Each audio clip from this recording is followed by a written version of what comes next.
Stephanie Felsman. Let's see. My name is Stephanie Page Felsman. And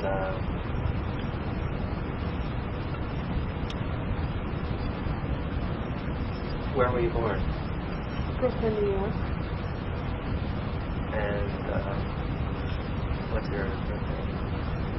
November 7th, 1963. And what's your permanent address? Right now, different from normal.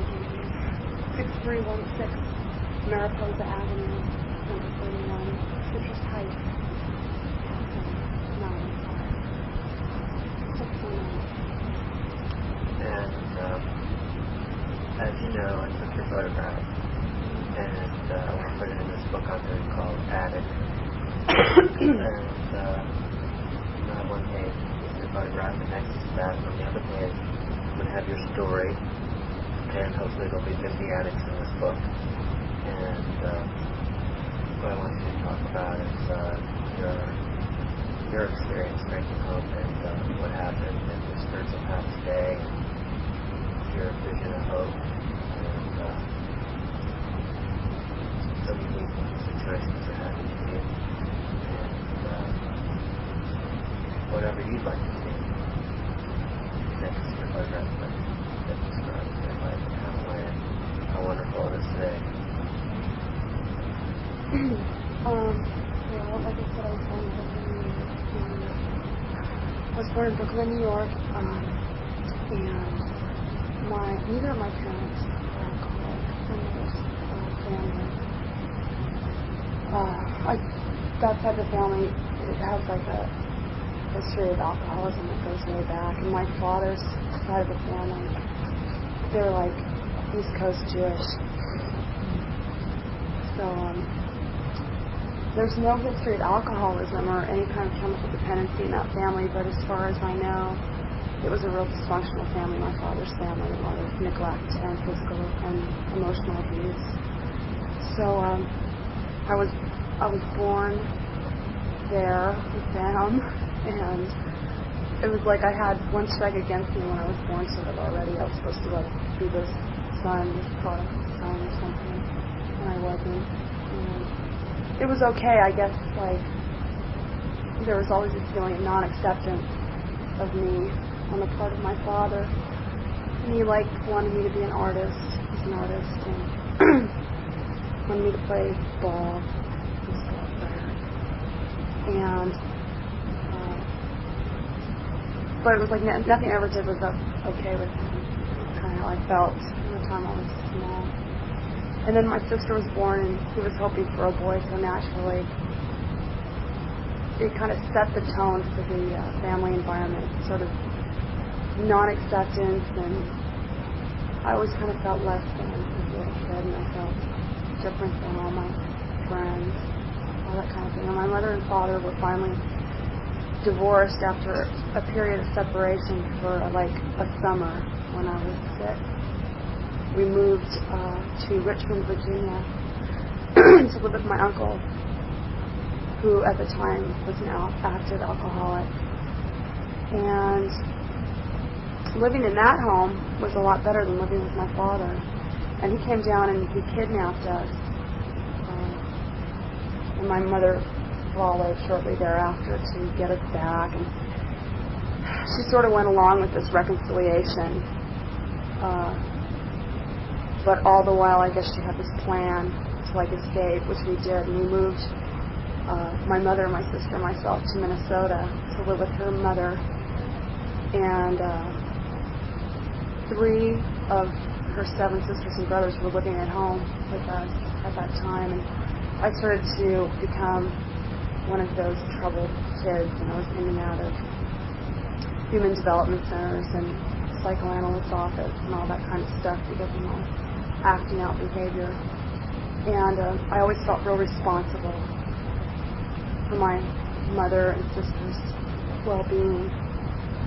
So I sort of vacillated between being this responsible caretaker and then this belligerent sort of rebel. And when I was 9, my mother met my stepfather, met a guy who was soon to become my stepfather, and they married, and I remember having a feeling of real relief that somebody was going to take care of us, somebody nice, somebody that liked us. And they were married, and we all 4 lived together for 3 years and moved into the suburbs and had a nice house and a puppy and all that stuff. And my father was taken from us in a motorcycle accident. I considered him to be my father all along, kind of. And so then I started to feel like real responsible for my mother and sister again, and how was I going to make everything okay? And at that point, I started smoking dope and using alcohol, and that was kind of an answer to all my problems. It worked really good at the time, and it was fun. And first time I got loaded, I got real sick, but I couldn't wait to do it again. And I went through junior high school kind of just loaded all the time. And my mother decided that we couldn't stay in Minnesota any longer because of, her memories about my stepfather and everything. So she was driving through California to San Francisco to see my uncle, the one that we had lived with earlier. And she went through trucking, and my family liked to ski, so we decided that we would move there. And at this time I was already a total rebel and that kind of stuff. And my mom was a really pretty emotionally available person, but it seems to me that some of the stuff that I had chosen as my behavior was already had already been developed at the time. And when I started high school, I went from a junior high school into high school, I decided that I was going to keep partying, and the kids that I decided to hang out with were the stoners and stuff, and I started to use just about anything I could get my hands on. And that's how I went through my freshman and part of my sophomore year in high school, until I met through a girlfriend this guy who was 21 and he was a farmer. And I had run away before.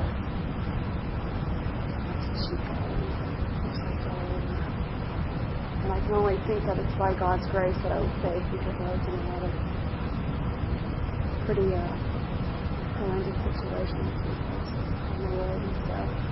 But my mom, after I met my boyfriend, I decided I wanted to move to Oregon to be a farmer with him. And so she let me go because she didn't want me to run away. So I went up there and I was licensed for a while. And we never got along, my boyfriend and I, because I was sort of this wild kid that he had to take care of. And at one point there was a graduation party for some of the kids that were in school up there, and I was invited to go. And he was running a skidder up in the hills. So I decided that I was going to go do that. These wild girls from Atlanta. And went to this party, and we decided that we were going to go down the road to get some pot from some relatives of hers. And she was fucking around on the road driving. And we went off the road and hit a pasture post. And on impact, I broke my back. And although I think that I was active pretty much in my disease before that time, it seemed that really helped it to progress a lot faster because I was medicated.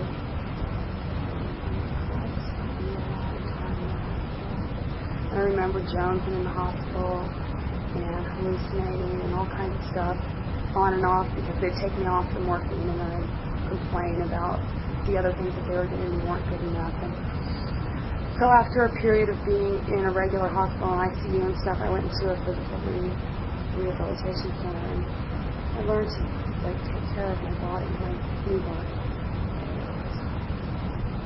And That was real painful for me at the time, but I didn't know it.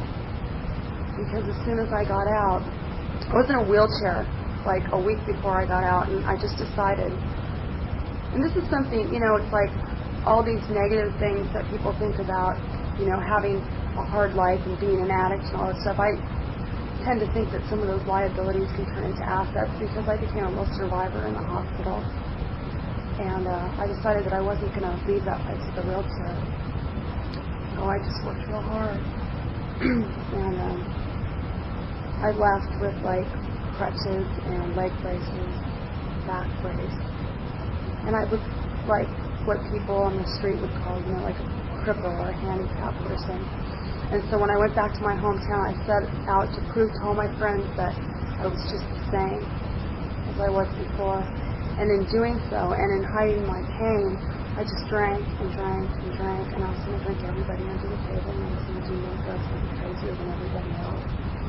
And so I did that for like 5 years. And for a long time, I mostly drank and just used other drugs occasionally. Like, they weren't really my obsession until I was about 17. And then I started using a lot of methamphetamine. And I never liked any kind of speed when I was younger because I couldn't get drunk enough.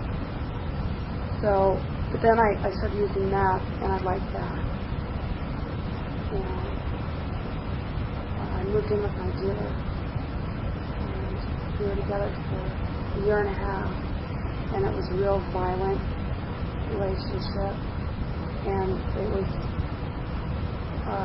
a time when I look back on it, it's real frightening to me. It's like opening a door to a real scary place, because of the fact that I was so strung out and so deluded that I couldn't differentiate between what was real and what wasn't real,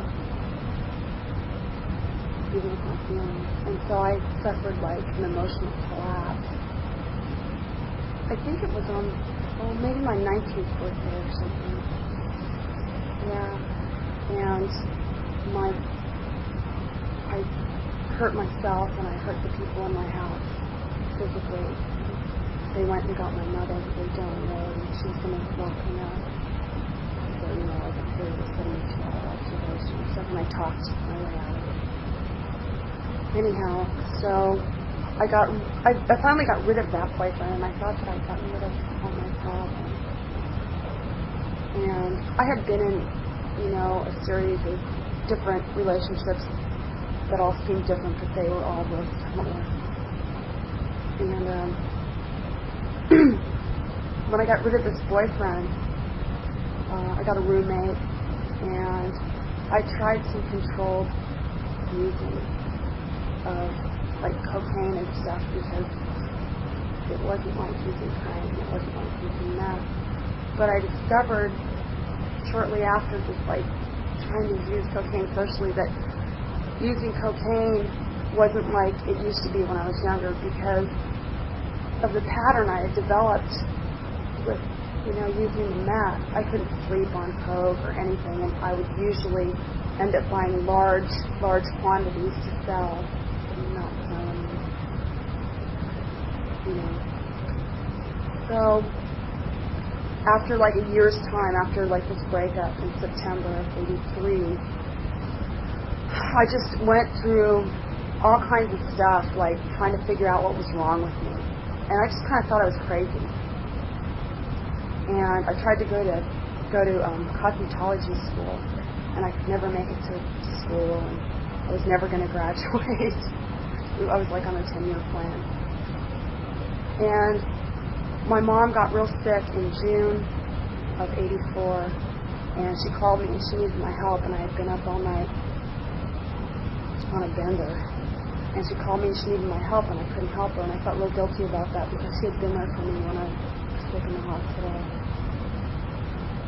So I started to sort of introspect and like notice that also when I was trying not to use, that I was involved in another facet of my disease, which was like bulimia, so like when I wasn't using.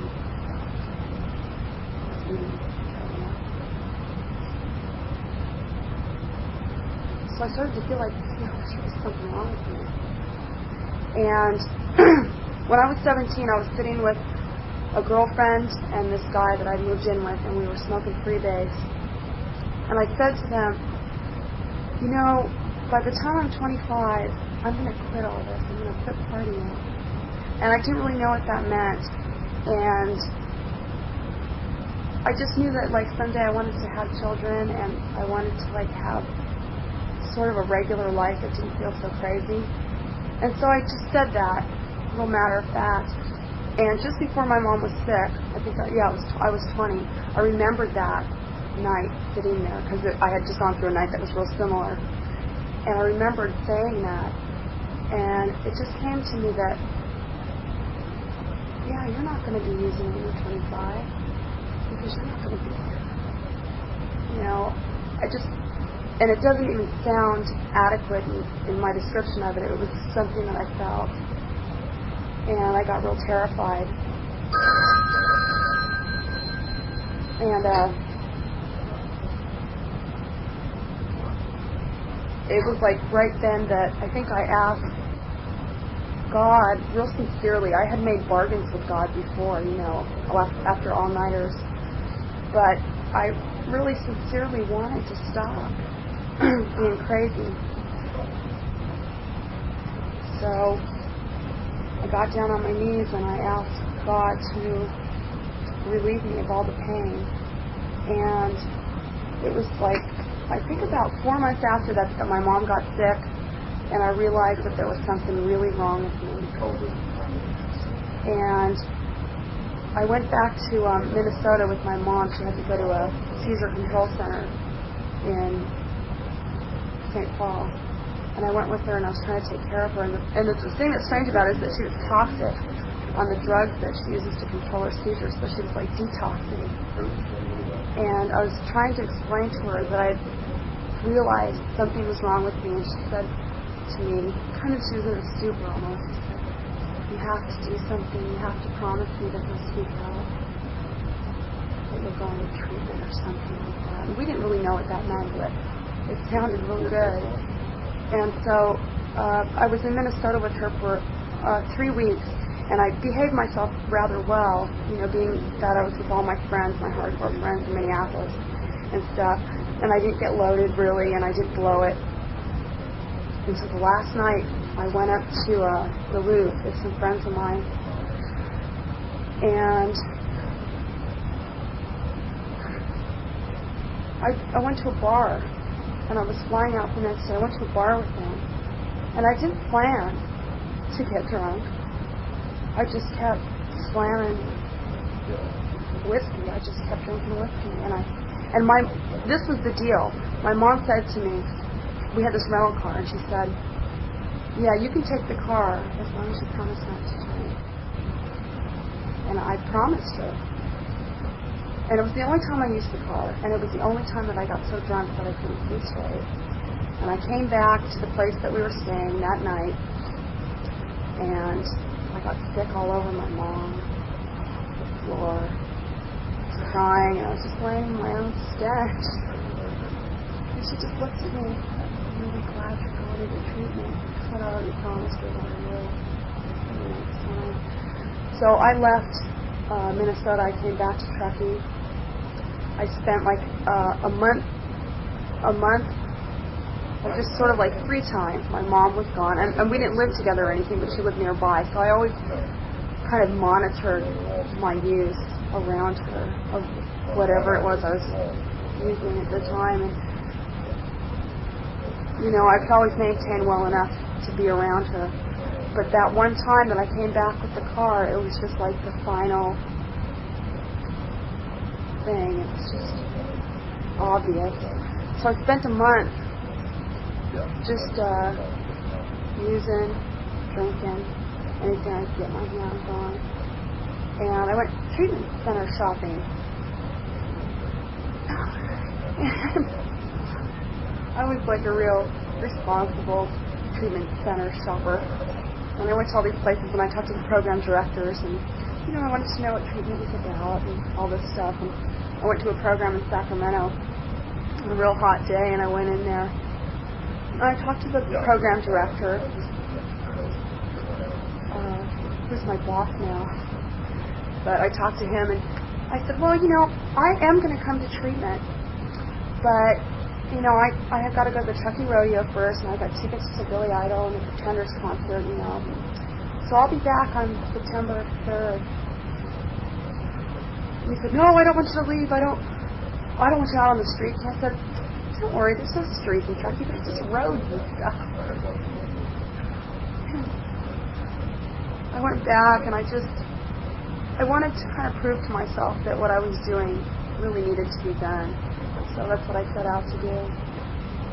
Anyhow, I went into treatment after Labor Day weekend. And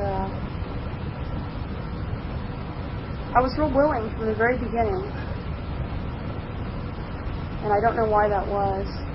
I was just real willing. I was probably one of those people that the counselors thought, God, he's never going to make it. She's such a people pleaser. She's so compliant. But I really did have my heart in it. I did want to get better. I mean, maybe my using didn't look like everybody else's. Or, maybe I was like the perennial cheerleader. I don't know. I was just like a party girl. Nobody thought really that there was anything wrong with me too much. I mean, I looked like everybody else. I drank and used just like everybody else pretty much. But the emotional and psychic pain that I experienced was enough for me to where I wanted to get better. So, I was in treatment for 28 days. I did treatment with flying colors. I went to a recovery home. I was there for 40 days. And I was reprimanded time and time again for being irresponsible. And that was like my main problem at the time. I couldn't stick to anything. They were concerned about that. I moved back into my trailer in Truckee, and I continued to stay sober and clean. And I went to meetings all the time. And I did everything that I was told because I was so afraid of experiencing the same kind of internal crisis that I had experienced for so many years. I just didn't want to do it anymore. So I did everything that I was supposed to do. And I was fortunate enough to have people with a lot of clean time around me, people that put me to work. They sort of inducted me, into service positions and that kind of thing. And I did a lot of volunteer work, and I worked at my old high school with some of the kids. And at the time I went into treatment, I was seeing someone who is also an addict, and he's been abstinent the same length of time almost that I've been clean. So he doesn't have a program, and we're not together anymore, but we were together, and we had a little girl, and he and I, by the grace of God and by the grace of the program, NA has taught me so much stuff. We have a healthy relationship today, and we get along all right, and we're good parents to our little girl. But the breakup that I experienced with him was like one of the hardest things I had to do since I've been clean. And when I did that, I started having to look at myself and really think about what sobriety meant to me. I just kind of went along for a long time just knowing that it was better. That's all that I knew. And I hadn't made really any decisions. And, I worked my steps because I was told to. But it wasn't until about almost like a year and a half, 2 years ago, that I really started to have a feeling of being more connected with the people in the program and a connection with my higher power. And, I ran into people that were sort of like my spiritual advisors during that time, and spent time down up at Ananda, like spiritual community and went out there, and I just kind of checked out stuff about God because I didn't have, it was God as I didn't understand Him. And I don't think it's that important to understand it completely, but just to have a feeling. Because to me, faith is like a feeling. I don't really have a description for it. And it's like today, I really know that I will be taken care of because I've been able to experience some of that since I've been clean. Just really trusting and having faith because that's all I know. I don't know how to cope very well with stuff that happens. Life on my terms doesn't work very well. So it's just been slowly that it was like first I just knew that being clean was better. And then realizing that being powerless was better. I don't know if I can explain it.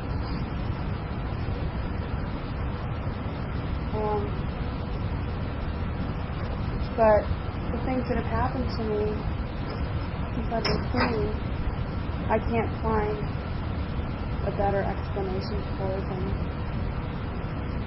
the fact that I really am powerless over so many things. And I feel real grateful to have gone through everything that I've gone through. And I just try to be the best person that I can be and apply everything that I've learned in this program to every area of my life because, it makes my existence so much easier.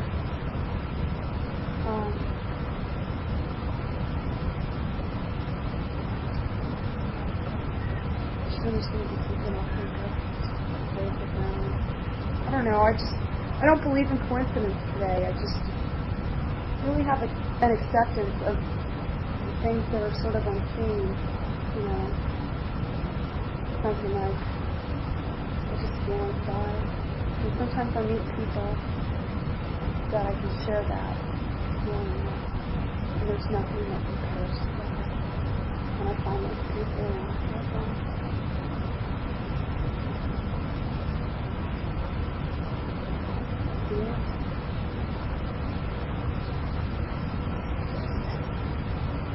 I feel drained. You didn't say when you did clean, did you? Today's my birthday, 4 years clean. Today? It's incredible. 4 years clean today. Yeah. The 3rd of September.